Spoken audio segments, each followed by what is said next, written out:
بسم اللہ الرحمن الرحیم۔ السلام علیکم ناظرین، میں ہوں حامد چودھری اور آپ لوگ دیکھ رہے ہیں خبریں ٹی وی۔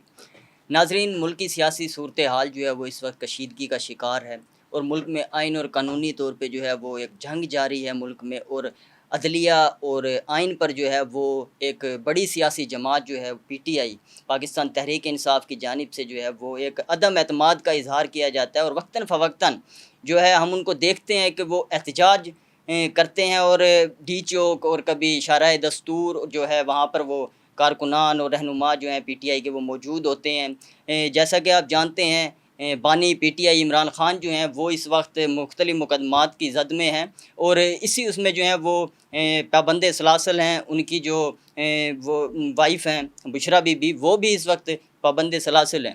تو اسی حوالے سے جو ہے وہ ہمارے ساتھ اس وقت خالد یوسف چودھری صاحب موجود ہیں، جو عمران خان کے قانونی ٹیم کا حصہ بھی ہیں، اور بہت سے جو بڑے کیسز ہیں جس میں القادر کیس ہے، توشہ خانہ کیس ہے، توشہ خانہ 2 کیس ہے، عدت کیس ہے، بہت سے کیسز جو ہیں وہ عمران خان کے انہوں نے دیکھے ہیں، اور بڑے جو ہے وہ متحرک قانون دان ہیں پی ٹی آئی میں۔ تو آج ان سے جانیں گے کہ خان کے جو کیسز ہیں وہ اس وقت کہاں کھڑے ہیں، اور مستقبل میں جو ہے وہ ان کے لیے کیا لائحہ عمل تیار کیا گیا، اور عدالتوں سے کیا فیصلے آنے کی امید ہے۔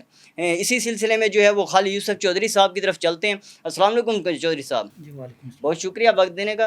چودھری صاحب، یہ بتائیے گا سب سے پہلے تو کہ آپ عمران خان کے جو ہیں وہ قانونی ٹیم کے وکیل ہیں، اور بڑے عرصے سے جو ہے وہ وکالت کر رہے ہیں، پر منظر عام پر نظر نہیں آتے۔ قانونی حیثیت میں اگر ہم آپ کو دیکھیں تو آپ ہر پیشی پہ اور ہر کیس میں جو ہے وہ دلائل بھی پیش کر رہے ہوتے ہیں، ہائی کورٹ ہو یا وہ لوئر کورٹ ہو۔ تو سب سے پہلے تو یہ بتائیے گا، ایک زیر بحث کیس ہے جو کہ گزشتہ 2 دن پہلے ایک بڑا احتجاج کیا گیا شرائع دستور پہ ہائی کورٹ کے سامنے، اور بالآخر جو ہے وہ کیس 5 تاریخ کے لیے جو ہے وہ ہائی کورٹ میں لگ چکا ہے۔ ایک تو یہ بتائیے گا کہ اس کی جو ساری قانونی کارروائی ہے وہ کیا ہے، اور دوسرا جو یہ 5 تاریخ کا کیس لگا ہے، اس میں آپ کیا دیکھ رہے ہیں کہ یہ کوئی حتمی سماعت ہو سکتی ہے؟ اس سے پہلے کوئی ایسی کوئی آپ کو نظر آ رہا ہے کچھ؟ جی، ایک تو سب سے پہلے آپ کا شکریہ۔ ایک تو میں اس کی وضاحت کر دوں، آپ نے کہا کہ آپ میڈیا پہ یا ان چیزوں پہ نظر نہیں آتے۔ دیکھیں، کوئی بھی پروفیشنل وکیل کوئی بھی ہوگا جس کے پاس بریف ہوگا، جس کے پاس فائل ہوگی، اس کو رات کو 3 بجے تک اپنے آفس سے، اپنی فائل سے، اپنی کتابوں سے سر اٹھانے کی فرصت نہیں ملتی، اور میری بھی گزشتہ 3 سال سے یہی ترتیب چلی آ رہی ہے۔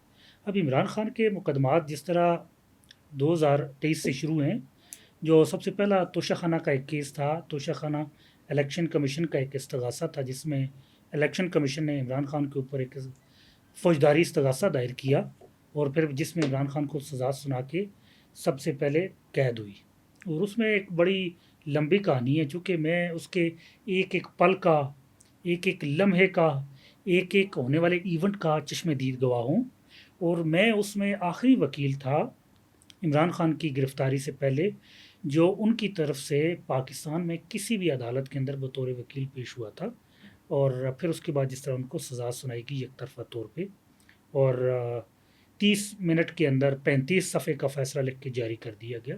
تو تاریخی طور پر کوئی تو ایسی 30 منٹ میں 35 صفحوں کا جی جی فیصلہ جی لکھا جی جا بالکل۔ سکتا ہے؟ قانونی ہے، آپ قانونی ماہر ہیں۔ دیکھیں، اگر ہم کامن سینس سے دیکھیں تو 30 منٹ کے اندر بہت زیادہ ہو، جو ہماری اپنی نارمل پریکٹس بھی ہے، 3 صفحات لکھے جا سکتے ہیں، اس سے زیادہ نہیں ہو سکتے۔ یہ نارمل ہماری پریکٹس ہے، 30 منٹ کے اندر 3 صفحات، اونلی 3 پیجز، اس سے زیادہ نہیں۔ لیکن ایک ٹرم بھی استعمال ہوتی ہے، واٹس ایپ فیصلے، تو یہ کائنڈ آف واٹس ایپ فیصلہ میں اس کو کہوں گا کہ اتنی تیزی سے کبھی بھی فیصلے، کبھی میں نے اپنی جو 7-8 سال کی وکالت ہے اس کے اندر کبھی نہیں دیکھا کہ اتنی تیزی سے کبھی فیصلے ہوں، اور وہ بھی اس طرح کے کیسز کے اندر، وہ بھی اس وقت جب آپ رائٹ آف ڈیفنس جو ہے، حق دفاع جو ہے، حق جرح جو ہے، وہ چھین لیں۔ اس کے اندر ایک اور بڑا ایونٹ تھا، میں وہ آپ کو بتانا چاہوں گا۔ جب اس میں جج ہمایوں دلاور تھے، دیکھیں توشہ خانہ کے 3 جی کیسز ہیں، جی بالکل میں جو کیس ڈسکس کر رہا ہوں یہ سب سے پہلا کیس ہے، پہلا تو جس میں شاخانہ جج کیس ہے۔ ہمایوں دلاور تھے، الیکشن کمیشن اس میں مستغیث تھا، اور جس میں عمران خان کو 5 اگست 2023 کو گرفتار کیا گیا۔ اس میں 3 اگست کو ہم نے اس کے سامنے، عدالت کے سامنے عرضی رکھی کہ ہم اپنے گواہان کی فہرست جمع کروانا چاہتے ہیں۔ ہم نے فہرست جمع کروائی تو کہا گیا جی کہ آپ 45 منٹ کے اندر اپنے گواہان کو پیش کریں۔ اب ہم نے کہا اس میں ایک گواہ ہمارے رؤف حسن صاحب تھے جو ہمارے سیکٹری انفارمیشن بھی رہے ہیں، اور اس طرح باقی 3 جو تھے وہ ہمارے فنانس ریلیٹڈ تھے، گواہان تھے۔ اب جب ہم نے لسٹ دی ان کا 45، ہم نے کہا کہ وہ کراچی ہیں تو کراچی سے آنے میں کم از کم فلائٹ مل بھی جاتی ہے تو 2 گھنٹے لگیں گے۔ انہوں نے کہا نہیں آپ ابھی پیش کریں، ہم نے کہا ہمیں 2 گھنٹے چاہیے، ہمیں 2 گھنٹے بھی نہیں دیے، 45 منٹ دیے گئے، اور مجھے یاد ہے کہ 1:45 کا ٹائم تھا، اور انہوں نے کہا بس آپ ان کا کی عدم موجودگی میں فیصلہ سنا دیا گیا۔ ٹائم اوور ہو گیا، انہوں نے کہا کہ آپ کا ٹائم اوور کر دیا گیا، اور پھر فیصلہ محفوظ کر لیا گیا، اور پھر آخر میں ہمارے جو آخری دلائل ہونے تھے، فائنل جرا ہونی تھی، تو اس کے بغیر ہی سنے بغیر ہی فیصلہ سنا دیا گیا۔ اچھا یہ بتائیے گا کہ القادر کا کیس تھا، اس میں اور 190 ملین جی پاؤنڈ دوسرا جسے کہتے دوسرا ہیں۔ آپ کا آ جاتا ہے، اس میں آپ نے ابھی پوچھا کہ شاہراہ دستور پہ ہاں جی احتجاج ہوا یا جی۔ پروٹیسٹ ہوا، تو اس میں میں تھوڑا سا ایک وضاحت کرنا چاہوں گا۔ 2 بار ہوا ہے، ایک نہیں 2 بار ہوا ہے۔ 2 بار شاہراہ دستور پہ نہیں ہوا بلکہ اسلام آباد ہائی کورٹ کے باہر جو شاہراہ دستور پہ واقع ہے شارع دستور پہ وہاں اکٹھے ہوئے ہیں، اور وہ احتجاج نہیں تھا، وہ ہمارے پارلیمنٹیرینز تھے، لا میکرز تھے، قانون ساز تھے، پنجاب کے بھی اور نیشنل کے بھی، وفاق کے بھی۔ اب وہ وہاں اکٹھے ہوئے ہیں عدالت کے ساتھ سالیڈیرٹی کے لیے، عدالت کے ساتھ یکجہتی کے لیے، کہ جس طرح ہماری عدالتوں کو 26ویں آئینی ترمیم کے بعد انڈرمائن کر دیا گیا، دباؤ کے اندر لایا گیا، پریشر کے اندر لایا گیا ہے۔ اب عدالت کو یہ طاقت فراہم کرنا چاہتے ہیں یہ جو قانون ساز ہیں، یہ جو لیجسلیچر ہے فیڈرل کی اور پنجاب کی، پاکستان تحریک انصاف سے وابستہ، وہ طاقت فراہم کرنا چاہتی ہے کہ آپ کے فیصلوں کی اڈیالہ روڈ کے اوپر توہین کی جاتی ہے، آپ اس کے اوپر ایکشن لیں۔ یہ قانون ساز آپ کے ساتھ کھڑے ہیں، آپ کے سامنے جو کیس ہے عمران خان کا، آپ اس کو فکس کریں، ہم لوگ آپ کے ساتھ ہیں۔ دیکھیں ہم عدالتوں کے ساتھ ہیں، جوڈیشری بیسیکلی 3 آرگنز ہیں اسٹیٹ کے، لیجسلیچر، ایگزیکٹو، جوڈیشری۔ اب ان تینوں میں جو سب سے کمزور آرگن ہوتا ہے، جو ستون ہوتا ہے ریاست کا، وہ جوڈیشری ہوتا ہے، اس کو طاقت فراہم کی جانی چاہیے۔ ہم عدالت کے ساتھ، عدالت کے باہر، عدالت کے ساتھ یکجہتی کے لیے کھڑے ہوئے کہ آپ مضبوط ہوں، آپ طاقت پکڑیں، اور آپ اپنے فیصلوں کے اوپر عمل درآمد کروائیں، اور جو آپ کے فیصلوں کی توہین کرتا ہے اس کو آپ جیل میں ڈالیں، اور جو آپ کے سامنے مقدمات ہیں ان کو مقرر کر کے آپ انصاف پہ مبنی فیصلے دیں۔ تحریک انصاف آپ کو سپورٹ کرے گی، یہ ہمارا مدعا تھا، اور ہم اس کے لیے کٹے ہوئے، ہم احتجاج کے لیے نہیں کٹے ہوئے، ہم عدلیہ کے ساتھ یکجہتی کے لیے اور اس کو مضبوط کرنے کے لیے، اسٹرینتھن کرنے کے لیے کٹے ہوئے۔ چلیں یہ آپ کی بات درست ہو گئی، صرف مجھے ایک مختصراً یہ بتائیے گا کہ 5 تاریخ کو جو القادر کی سماعت ہونے جا رہی ہے ہائی کورٹ میں، اس کو آپ کیسے دیکھ رہے ہیں؟ ابھی یہ بنیادی طور پہ ہماری جو درخواست ضمانت ہے اس کی یہ ابتدائی سماعت چل رہی ہیں، اس میں نیب کو نوٹس کیا گیا ہے، اور نیب نے اس تاریخ پہ پہلی پیشی ہے، بنیادی طور پہ اس نے پیش ہونا ہے، اور اس کے اندر پیش ہو کے ان کو نوٹس ہوا ہے۔ اب ہم تو کوئی نواز شریف تو ہے نہیں ہیں، یا ہم جس طرح کے فیورٹ چائلڈ ہیں وہ تو ہے نہیں ہیں ان کے، جس طرح میں نواز شریف کی مثال میں نے دی، اس کی میں بھی وضاحت کرنا چاہوں گا کہ میں نے وہ مثال کیوں دی۔ اب اس میں نیب کی جو اس سے پہلے ہمارے جتنے مقدمات تھے ان کے اندر جو روٹین رہی ہے وہ ہمیشہ ڈیلینگ ٹیکٹس استعمال کرتے ہیں۔ جن مقدمات کے اندر جب وہ دیکھتے ہیں کہ ان مقدمات کے اندر عمران خان کو ریلیف مل رہا ہے، مبنی جو میرٹ فیصلہ آئے گا تو یہ ریلیز ہو جائیں گے، یا یہ بری ہو جائیں گے، یا ان کو ضمانت مل جائے گی، یا ان کو ریلیف مل جائے گا، یا ان کو سانس لینے کی مہلت مل جائے گی، تو اس کے اندر ہمیشہ وہ تاخیری حربہ استعمال کرتے ہیں، اور ان کی ہمیشہ سے یہ کوشش ہوتی ہے کہ اس کو لٹکایا جائے۔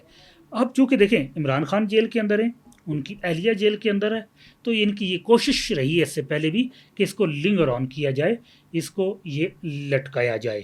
یہ ہمیشہ سے، چاہے وہ سائفر کیس کے اندر فیڈرل انویسٹیگیشن ایجنسی FIA ہو، توشہ خانہ کیس کے اندر نیب ہو، یا جو توشہ خانہ 1 تھا اس کے اندر FIA ہو، الیکشن کمیشن ہو، ہمیشہ سے یہ پریکٹس رہی ہے ان کی طرف سے کہ ڈیلنگ ٹیکٹس۔ اور اس کے اوپر بھی میں آپ کو قبل از وقت یہ بات بتانا چاہوں گا کہ یہاں بھی وہ تاخیری حربہ استعمال کر کے اس کو آگے لے جانے کی کوشش کریں گے۔ مطلب یہ کہ عید سے پہلے جو وہ دیکھیں خبریں ہیں ابھی وہ سب دیکھیں ایک بات، میں عمران خان کے مقدمات جنوری 2022 جی جب پہلا کیس توشہ جی خانہ کا الیکشن کمیشن کی طرف سے، اس وقت سے میں پارٹ آف لیگل ٹیم ہوں، لیگل ٹیم کا حصہ ہوں، اور میں آپ کو پورے جو میں نے دیکھا، جو میں نے سنا، جو میں نے پرکھا، اس کی بنیاد پہ میں آپ کو بتانا چاہوں گا کہ ابھی ان کا عمران خان کو رہا کرنے کا کوئی ارادہ نہیں ہے۔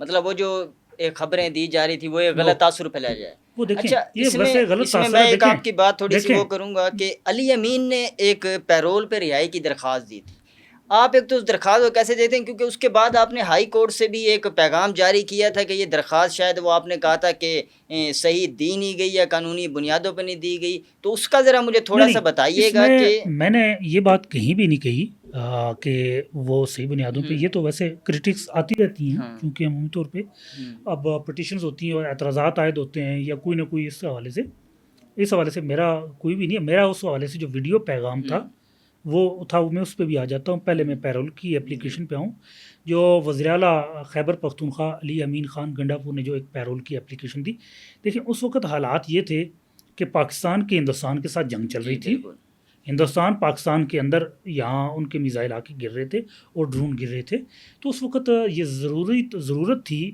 کہ جو ایک جو نیشنل لیڈر ہے، جو قومی لیڈر ہے اور جس کا ایک عالمی سٹرکچر ہے، جس کی ایک عالمی سطح پہ ہے، جس کی ایک عالمی سطح پہ ایک آواز، مضبوط آواز ہے، وہ باہر آئیں اور وہ قوم کو یونائٹ کریں۔ یہ بڑی سخت ضرورت تھی اس وقت، اور ابھی بھی بلکہ ہے، کیونکہ ابھی بھی دیکھیں جب ملک کے اوپر کرائسز ہوں، جب ملک کے اوپر کرائسز ہوا کرتے ہیں تو نیشنل لیڈر یا کے ملک کو بچایا کرتے ہیں۔ اب اس کے اندر ہماری طرف سے یہ کوشش تھی کہ عمران خان کو رہا کیا جائے، کیونکہ ہماری بیلز وغیرہ تو کوئی سنی نہیں جا رہی تھی، لے دے کے ایک ہی ہمارے پاس جو آ رہی تھی اپرچونٹی تھی، وہ تھی پیرول کی اپلیکیشن، وہ ہم نے ڈال دی، جس میں وزیر اعلیٰ علی امین گنڈا پور کی طرف سے ڈالی گئی، اور اس کے اندر ہم نے اپنی طرف سے کوشش کی کہ ہماری درخواست پہ آپ ان کو رہا کریں تاکہ وہ باہر آئیں، ایک ان کا جنرل میسج ہو، وہ قوم سے گفتگو کریں، قوم اکٹھی ہو جائے گی، کیونکہ قوم اس وقت جس طرح کے حالات تھے، قوم اس طرح یکجان نہیں تھی۔ لیکن جس وقت تک پھر اڈیالہ سے عمران خان کا جب میسج آیا، اس کے بعد قوم اکٹھی ہوگی، پھر قوم یکجان ہوئی، اور پھر عالمی سطح کے اوپر بھی اس کا ایک تاثر گیا۔ لیکن اس میں آپ یہ بات دیکھ لیں کہ اس درخواست کے باوجود بھی عمران خان کو رہا نہیں کیا گیا، اس مشکل وقت میں بھی اور ہماری اس کوشش کے باوجود بھی۔ مطلب آپ کا کہنا ہے کہ اس وقت علی امین کا یہ فیصلہ جو تھا وہ درست فیصلہ دیکھیے حالات کے مطابق ہمارے پاس اس کے علاوہ کوئی ریمیڈی نہیں تھی، کوئی دادرسی نہیں تھی، کوئی راستہ ہی نہیں تھا سوائے اس کے۔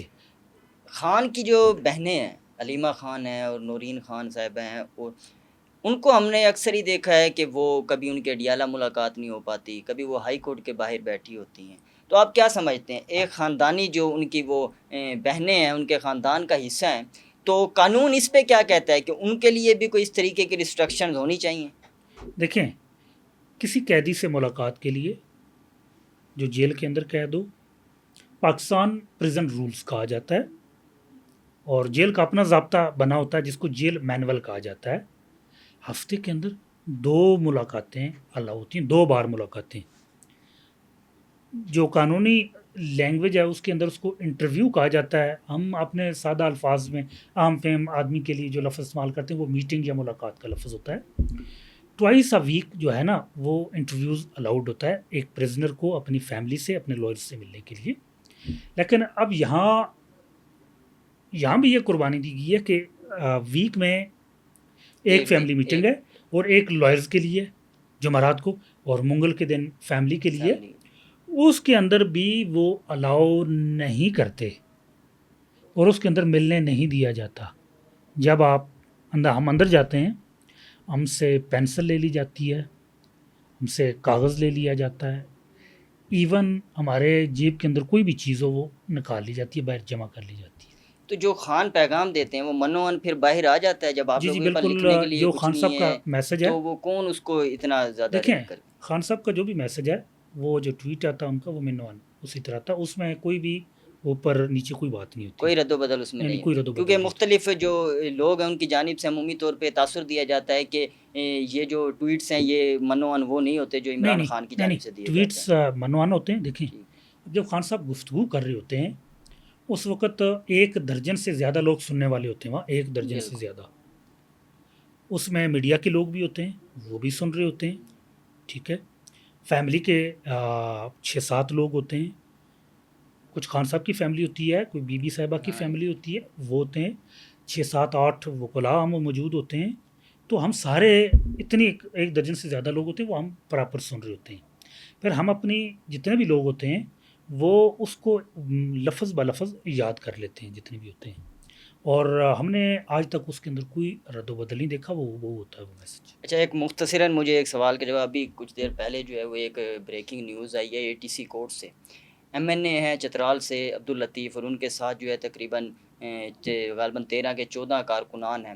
ان کو جو ہے وہ تھانہ رمنا کے کیس میں 9 مئی کے کیس میں جو ہے وہ آج عدالت سے سزا ہو گئی ہے. تو اس پہ قانونی روشنی ڈالی ہے، کیا اب وہ MNA کی جو ان کی سیٹ ہے وہ قائم رہے گی یا وہ وہاں سے بھی ڈسکوالیفائی ہو جائیں گے، اور کیا اس فیصلے کو آپ کیسے دیکھتے ہیں؟ دیکھیں، آپ نے ایک لفظ استعمال کیا کہ بریکنگ نیوز.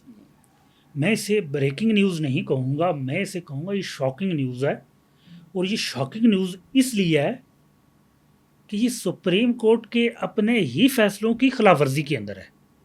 سپریم کورٹ کا ایک بڑا مشہور فیصلہ ہے سورا بی بی کیس، بڑا ٹھیک. بڑا ڈسکس ہوتا رہتا ہے. اب کسی بھی ایک وقوعے کی 2 FIR نہیں ہو سکتی. مطلب مختصراً ایک بات بتا دیتا ہوں. لیکن اب یہ جس طرح کے کیسز میں سزائیں سنائی جا رہی ہیں، ایک ہی وقوعے کی، ایک ہی واقعے کی پورے ملک کے اندر FIR ہیں. پنجاب کے اندر، خیبر کے اندر، اسلام آباد کے اندر. اب یہ بنیادی طور پہ جو سیٹلڈ کرمنل لا ہے اس کی بھی، اور سپریم کورٹ کے اپنے فیصلوں کی بھی خلاف ورزی ہے. اور یہ بڑا افسوسناک میں کہوں گا اس کو کہ یہ انصاف کے بنیادی اصولوں کے مطابق نہیں ہے. ایسا نہیں کیا جانا چاہیے تھا. دیکھیں، اس سے عدلیہ کے اپنے وقار کو ٹھیس پہنچی ہے. جہاں عدالت کو ایک امید ہونا چاہیے، وہ ظالم کے خلاف ایک مزاحمت ہونی چاہیے. عدلیہ کو اس جو پولیس گردی جس کو ہم کہتے ہیں، یا پولیس کا ایک جو پولیس کی اتھارٹی کو ایکسرسائز کرتے ہوئے ایک ظلم کا غیر قانونی استعمال کرتے ہوئے جو ایک سیاسی انتقام کا نشانہ بنایا جاتا ہے، تو اس کے سامنے ایک دیوار ہونا چاہیے تھا. اب یہ دیوار نہیں رہی ہے عدلیہ ہماری. بڑے افسوس سے کہنا پڑتا ہے. اب عدلیہ کا جو کردار ہے وہ ایک ایڈمنسٹریٹو کی حد تک بن گیا ہے کہ ایک چیز پولیس کی طرف سے آتی ہے، اس کے اوپر ٹھپا لگا کے منظوری دے دی جاتی ہے کہ آپ جیل چلے جائیں. بڑا افسوس ہے. اب وہ ڈسکوالیفائی ہو چکے ہیں، چونکہ قانون کے اندر جب سزا ہو جائے تو وہ پھر ڈسکوالیفائی. لیکن یہ ایک میں اس کو پولیٹیکل انجینئرنگ کہوں گا. Political engineering. اپیل کا حق رکھتے ہیں یہ؟ جی، اس میں اپیل کا حق ہے، سپریم کورٹ تک جا سکتے ہیں. لیکن پہلا اس سے بھی پہلا بنیادی سوال یہ کہ وہ سپریم کورٹ تک جائیں گے، اسلام آباد ہائی کورٹ جائیں گے، پھر سپریم کورٹ جائیں گے. ان کا ایک قیمتی وقت، ان کی قیمتی کمائی یا محنت یا ان کا پیسہ، اور عدالتوں کا بھی قیمتی وقت، اور ان لوگوں کے جو اعتماد ہے، جنہوں نے ان کے اوپر اعتماد کر کے، اس نظام کے اوپر اعتماد کر کے ووٹ دے کے اسمبلی میں اپنی نمائندگی کے لیے بھیجا. آپ نے ان لوگوں کو حق کی نمائندگی سے بنیادی طور پہ محروم کیا ہے. تھینک یو خالد یوسف صاحب، آپ نے بڑا وقت دیا. ناظرین، آپ نے خالد یوسف صاحب کی جو ہے گفتگو سنی. عمران خان کے وکیل ہیں، اور آئندہ بھی ہم انہیں عمران خان کے حوالے سے یہاں بلاتے رہیں گے، اور آپ کو جو بھی اگلی کوئی ایسی خبر ہوگی اس سے بھی آگاہ کرتے رہیں گے. اس وقت تک کے لیے اپنے میزبان حامد چودھری اور خبریں کی ٹیم کو دیجیے اجازت. اللہ حافظ.